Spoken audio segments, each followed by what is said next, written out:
Evangelho escrito por João, capítulo 9, e vamos ver aqui alguns versículos, a partir do versículo de número 1, capítulo 9 do Evangelho de João, e creio que vai continuar sendo uma bênção essa noite no nome de Jesus. Uma alegria rever meus amigos, pastor Tomar, pastor Jefferson, pastor aí também André, que está auxiliando, aprendendo com os homens de Deus, pastor Pedro nos convidou, enfim. O povo que está aí adorando e servindo a Deus, o Adiel, Levita, enfim, toda a igreja. Eu creio que Deus tem coisas especiais para a gente aqui essa noite. Você encontrou o Evangelho escrito por João, capítulo 9, e alguns versículos leremos assim. Diz assim, ó: E quando Jesus passou, viu um homem que era cego de nascença.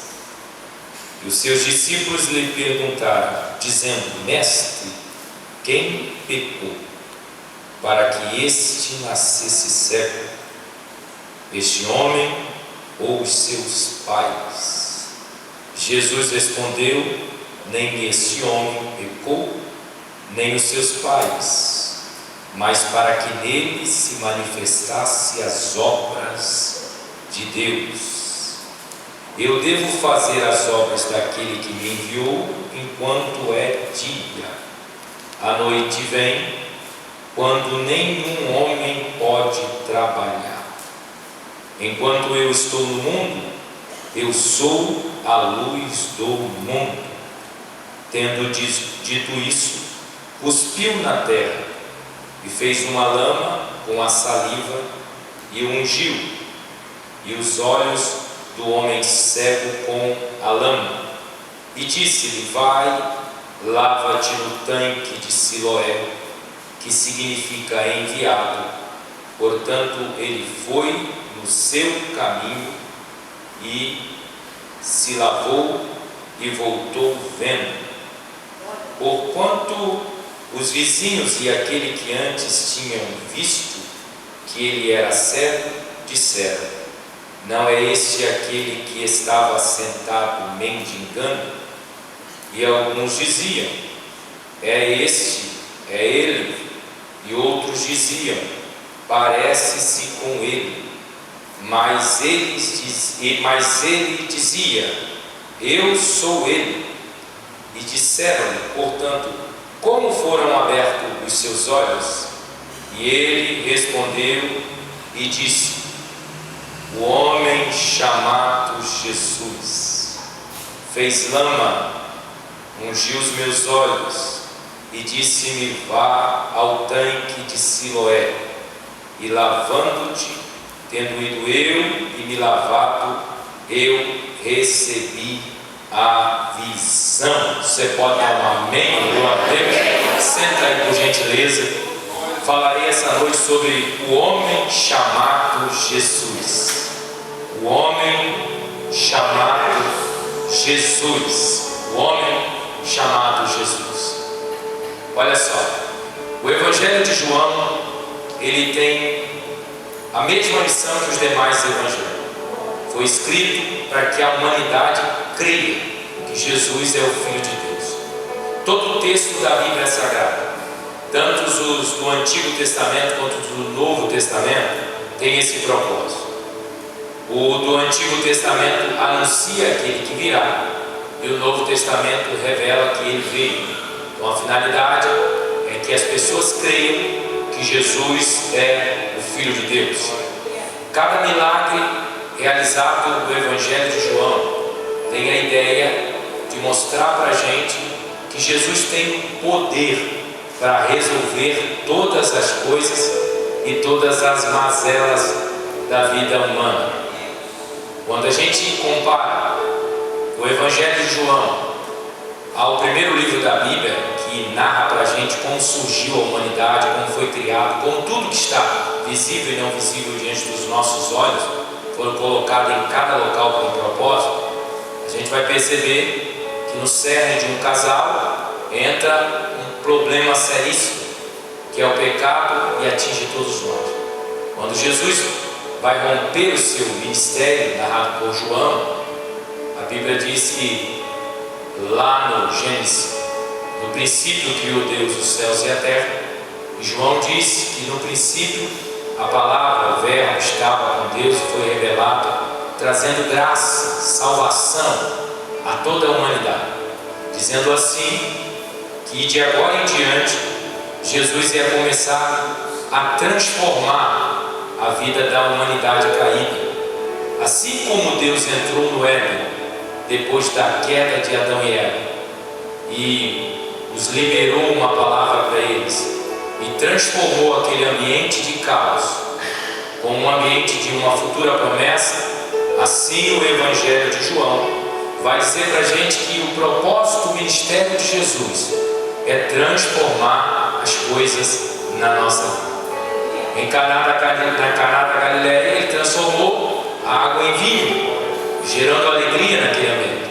Então, indiferente da situação que você esteja aqui essa noite, como pregador e profeta de Deus, Jesus pode transformar algo na sua vida, ainda antes mesmo de você sair deste lugar.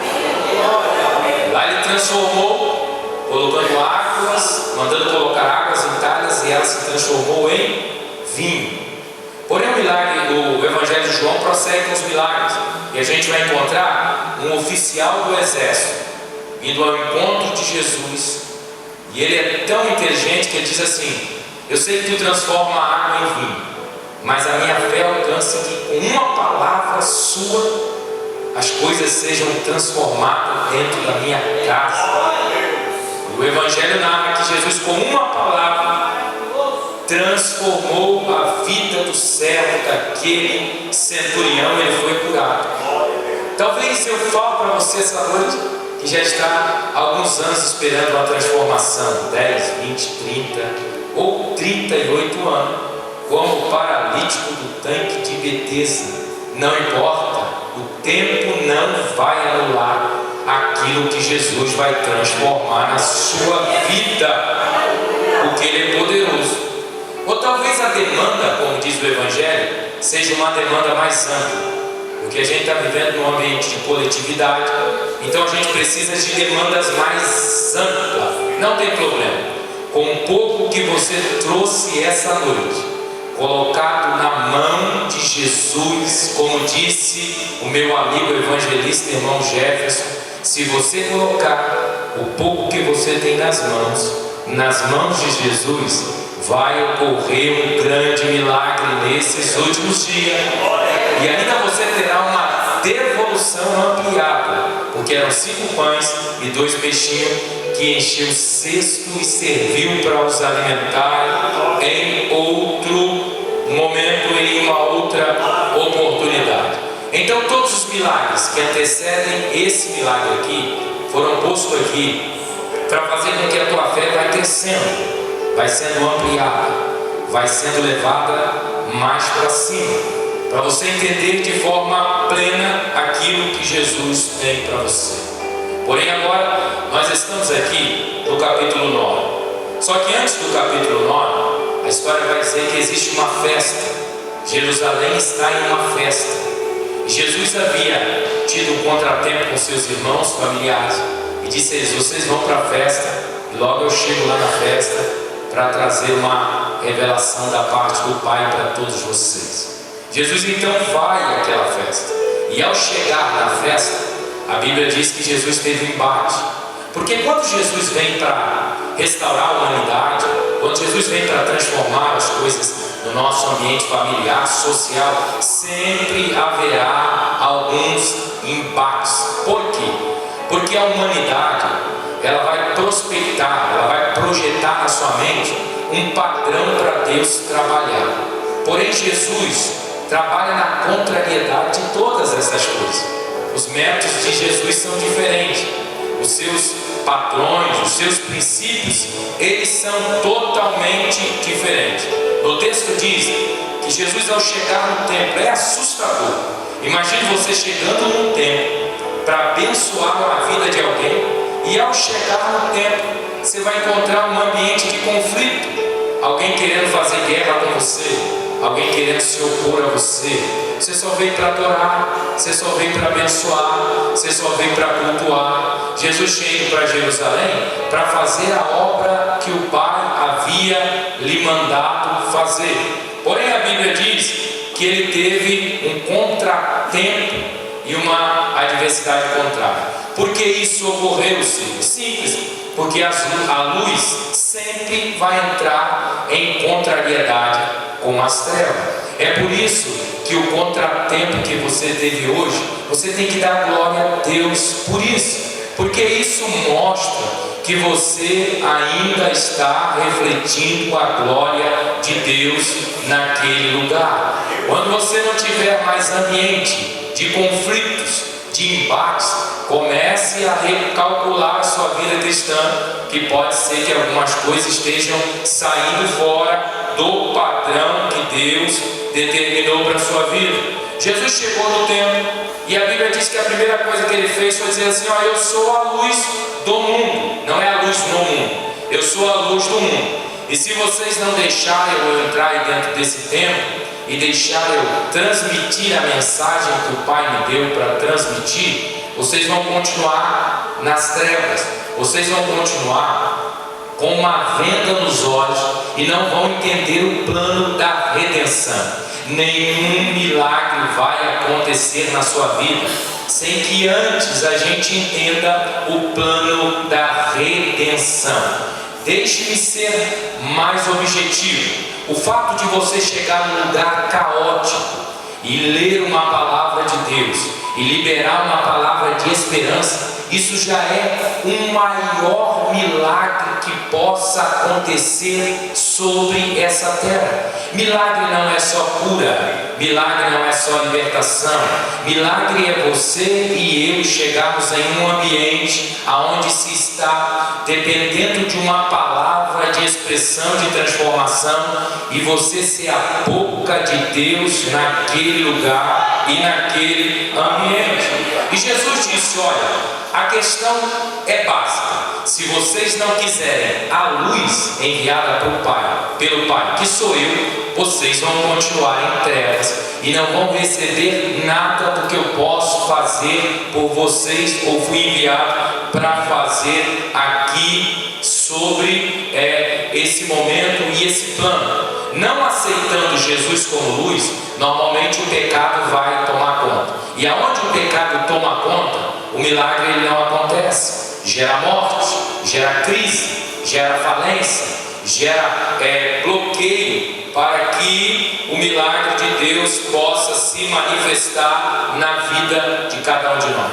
Jesus disse: sabe qual é o problema? É que vocês não querem vir para mim, porque se vir para mim, vão ter que modificar a vossa forma de crer, a vossa forma de adorar, a vossa forma de servir, porque essa forma não é a forma adequada. Mas eu vim para modificar, eu vim para morrer por causa de vocês e dar direito a vocês do perdão do vosso pecado. Qual era o problema daquele povo? Eles iam para o culto e achavam que indo ao templo não havia nada de errado que precisava ser transformado, não havia nada de errado que precisava ser modificado. Eles pensavam em sua cabeça: a gente vai ao templo, a gente adora no templo, a gente está livre, a gente está colocado em um lugar para adorar. Porém Jesus foi categórico e disse assim: olha, não é o templo que liberta, não é o lugar que liberta. O que liberta é o seguinte: vocês vão conhecer a mim como a verdade, e eu verdadeiramente libertarei vocês de toda a escravidão. É por isso que no mundo tem tragédia, é por isso que nós estamos vendo todos os dias tragédias acima de tragédia, porque aonde a luz não entra, a treva vai imperar. Porém, essa noite, a boa notícia é que você está aqui e está livre para adorar a Deus, ou seja, você está num ambiente que está saturado pela glória de Deus. E eles não entenderam e disseram assim: mas você não pode liberar, você não pode fazer isso. Jesus diz assim: olha, então eu vou ir além com vocês. Olha, antes de Abraão ser o que era, eu já era Deus de forma soberana. Então a mente deles então ficou mais confusa, porque eles olharam para Jesus e disseram: não tem condição de entender o que esse homem está querendo dizer a nós. Então o que eles fizeram?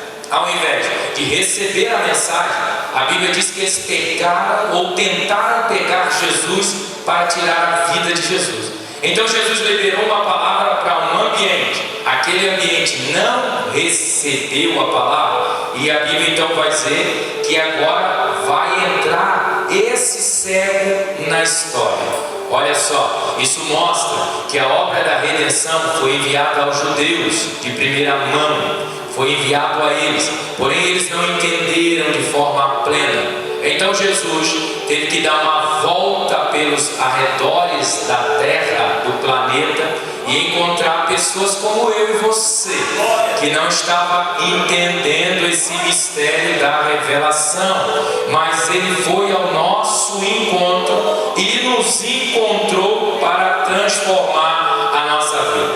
A história desse homem começa assim: o seguinte: enquanto Jesus passava, sabe qual é a boa notícia, meu amigo Jefferson? É que Jesus essa noite está passando literalmente nesse culto e nessa reunião. Enquanto ele passa, que essa noite irá surgir algo novo na sua vida e na vida da sua família.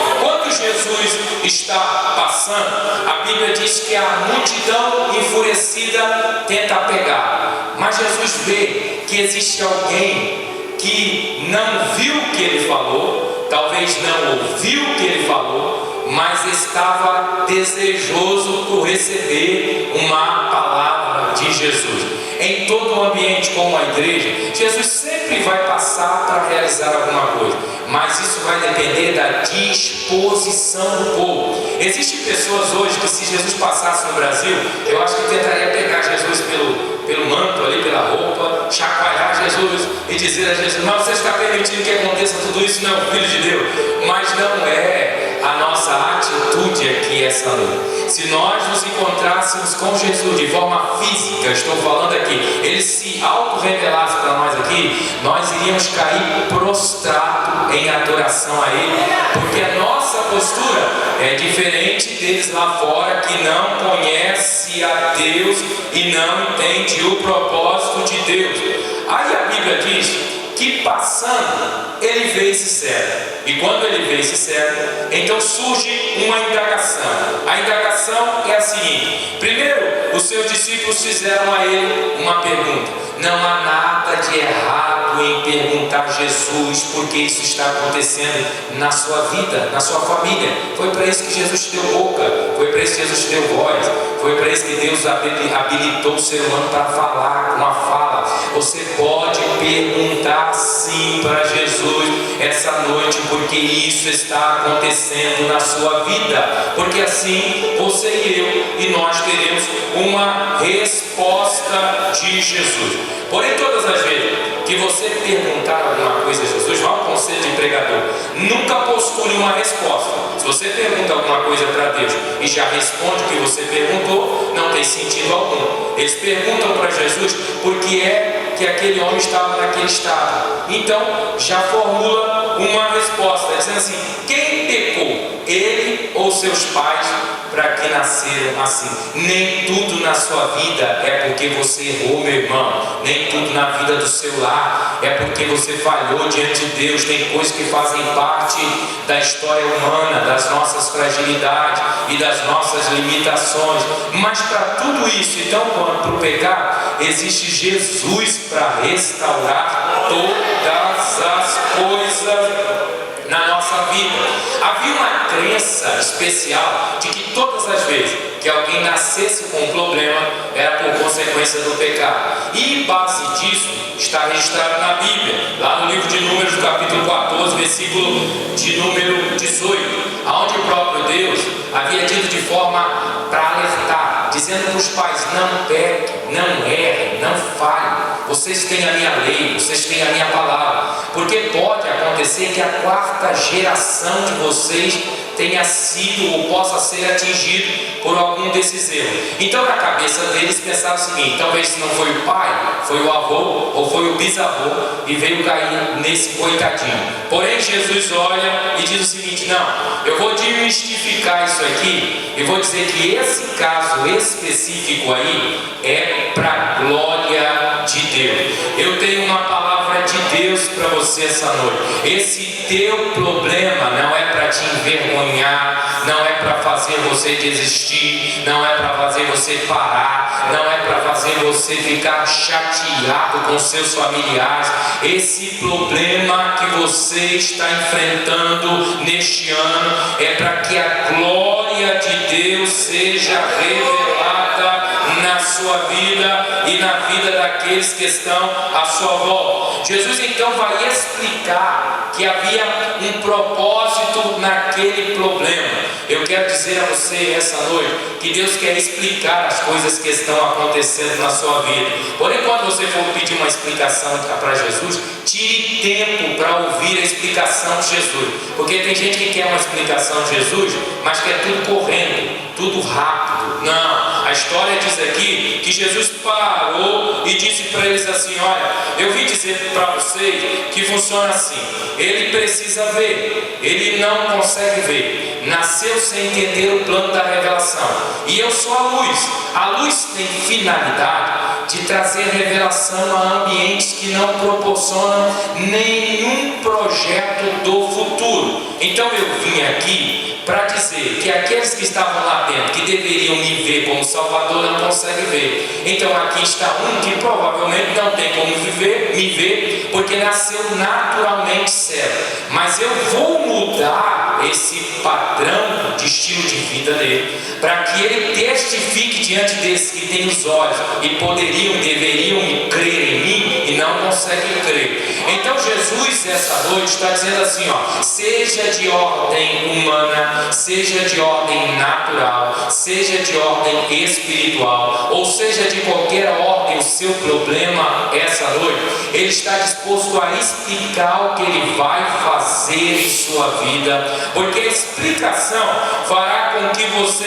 entenda o propósito desse problema em sua vida e na vida que a sua família ou alguém que você esteja buscando esteja enfrentando. Depois que Jesus explica, Jesus então vai fazer o milagre. Agora pense comigo uma coisa: quando Jesus está explicando isso a eles, o cego está ali próximo ouvindo. Agora, irmãos, quem tem o problema? Os discípulos ou o cego? Quem tem o problema? A multidão que está querendo apertar Jesus ou o cego? Que prova que esse homem enfrentou. Ele poderia ter dado um grito e dito assim: olha, o problema é comigo. Jesus está dizendo que vai transformar a minha vida e vai agir na minha vida. Então vocês parem de falar e de indagar, porque quem não vê aqui sou eu, quem tem um problema aqui sou eu. Porém ele sabe que se Jesus está falando acerca dele, é porque Jesus iria fazer algo na vida dele. O que eu quero dizer com isso?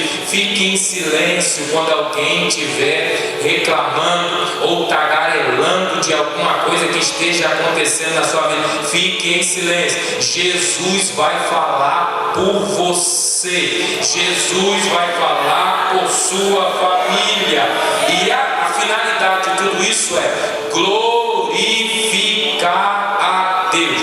Agora, depois que Jesus então explica essa questão aqui, Jesus então vai fazer algo inusitado, algo que até então não tinha sido feito na vida de ninguém. Olha, não fique medindo o que Jesus vai fazer na sua vida baseado no que ele já fez na vida dos outros. Isso serve para te motivar, isso serve para te animar. Mas se Jesus for fazer essa noite ou quiser fazer esse ano alguma coisa diferente em você, não reclame. Espere o resultado, porque o resultado pode te surpreender. Então Jesus começa o que nós chamamos de operação do milagre, uma operação estranha, porque para personagens anteriores ele tinha usado alguns métodos diferenciados. Porém, nesse caso aqui específico, a Bíblia vai dizer que ele vai usar a unção.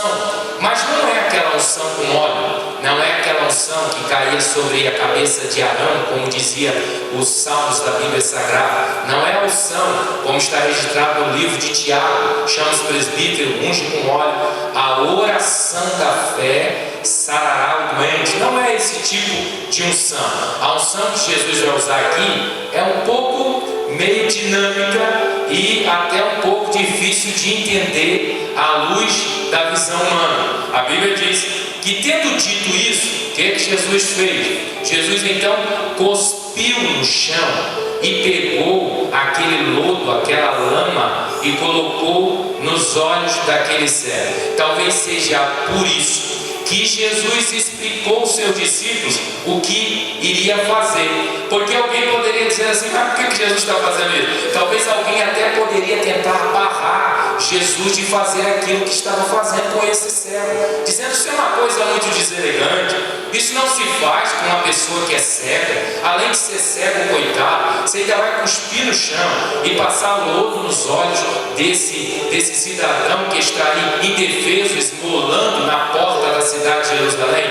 Porém, Jesus explica antes de fazer o milagre. Por isso que essa noite você pode perguntar, Jesus vai explicar e depois ele vai começar a agir na sua vida. Não para a ação de Deus, porque você já perguntou, ele já te explicou e agora ele vai começar a fazer para que o milagre se torne uma realidade em sua vida.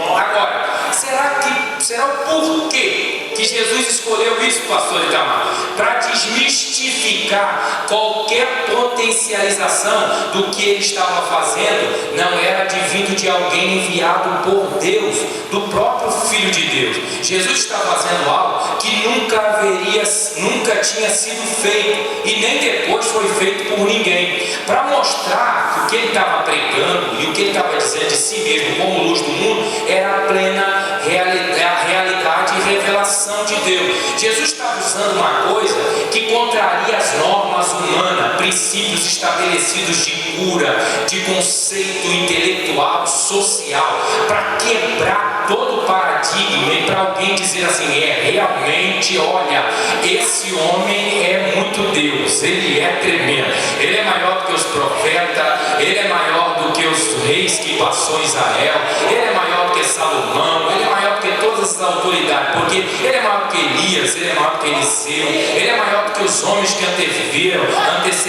ele em Israel, porque ninguém consegue fazer o que está fazendo hoje e através na vida deste homem. O que Jesus está querendo dizer? Que para ele pode pegar coisas simples, meu amigo presbítero, irmão Johnny, e fazer coisa virar miraculosidade em sua vida.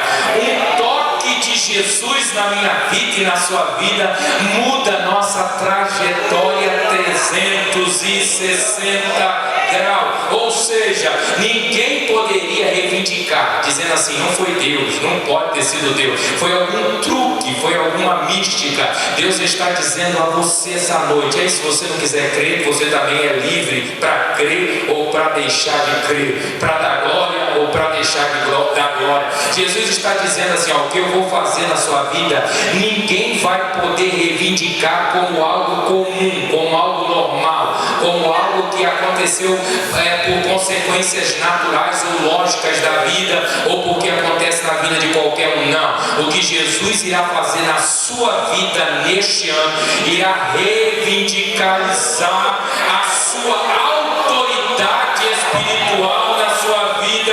Eu posso ouvir um glória a Deus essa noite.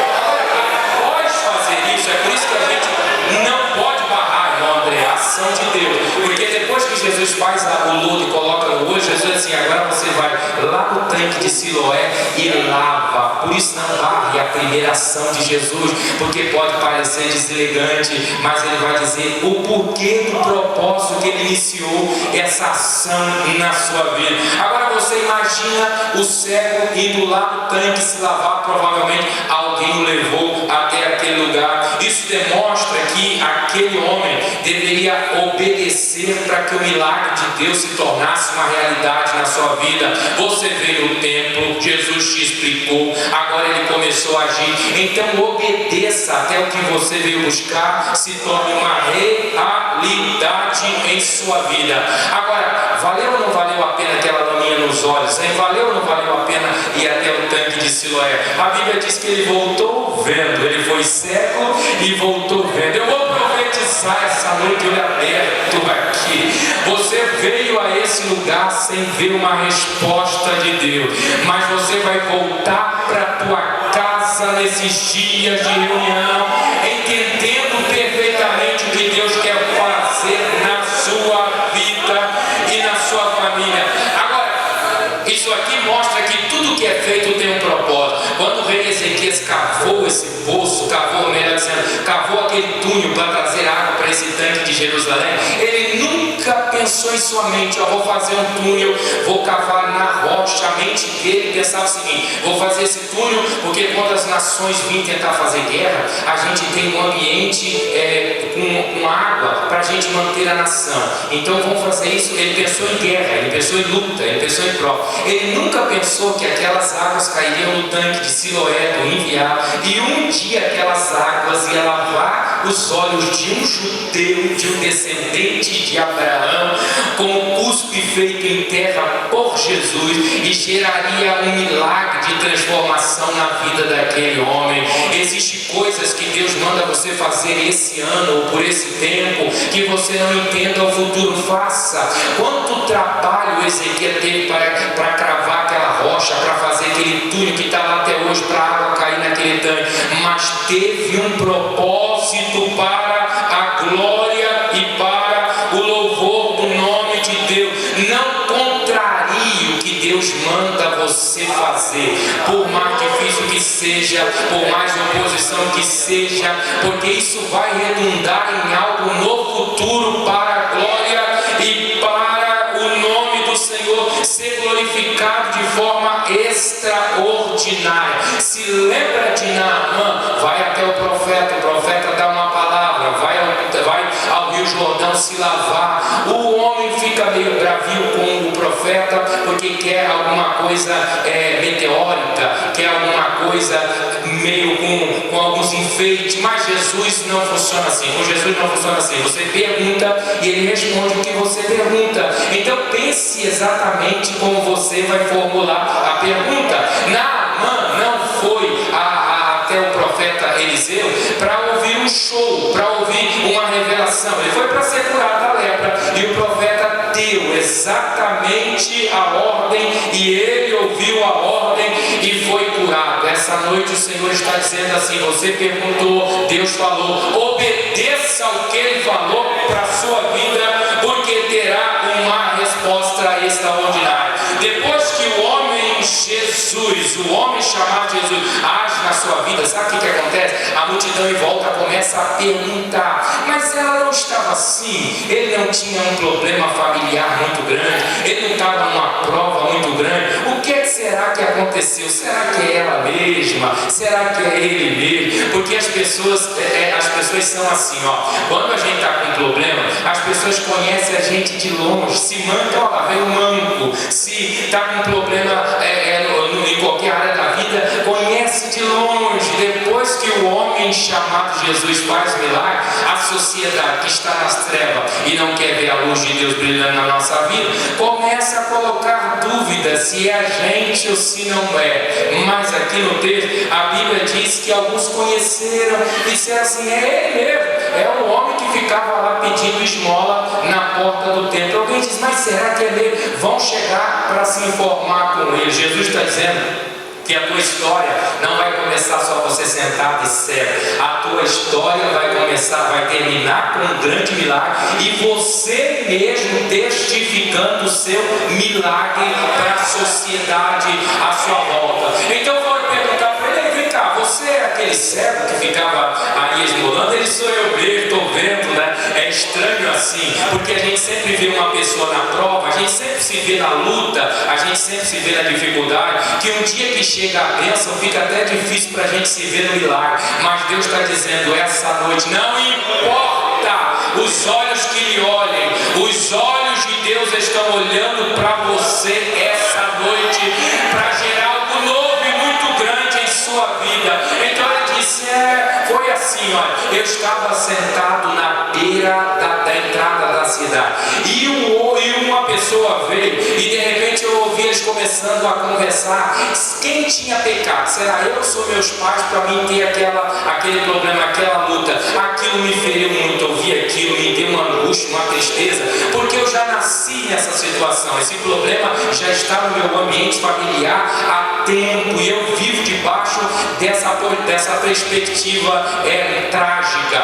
Porém, eu vi quando num momento a história foi rompida, aquela conversa foi rompida, e uma pessoa disse assim, olha, nem ele nem os seus pais nasceram assim, isso ali é para a glória de Deus. Eu não entendi, porque como pode uma pessoa ser cega, não ver, ser para a glória de Deus? Mas depois ele chegou próximo de mim, e ele passou um negócio no meu olho, que eu não sabia o que era, mas ele me deu uma ordem e disse assim, vai ao tanque chamado Siloé, o tanque do enviado, e se lava lá que você vai ver uma diferença em sua vida. Eu fui naquele tanque, lavei, quando eu terminei de passar águas nos meus olhos, os meus olhos se abriram e eu vi perfeitamente. Então perguntaram, mas quem é que fez isso em sua vida? Ele disse, o homem chamado Jesus.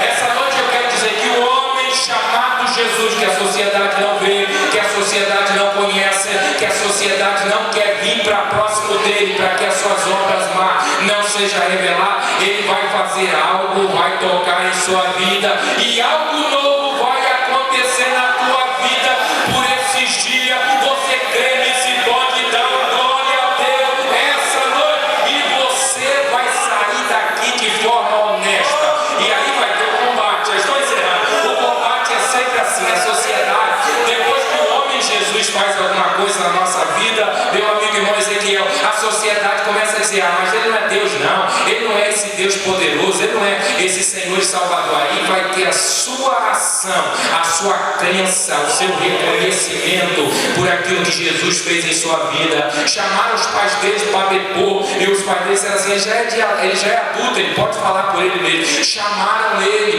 e ele foi lá nas autoridades judaicas da época. As autoridades assim, você está proibido de falar nesse nome, você está proibido de falar no que esse homem fez em sua vida. E ele diz assim, não tem como, eu preciso ser honesto, eu estava lá abandonado, eu estava lá sem ser ajudado, eram míseras moedas que eu recebia durante o dia, mas o homem chamado Jesus abriu a minha visão.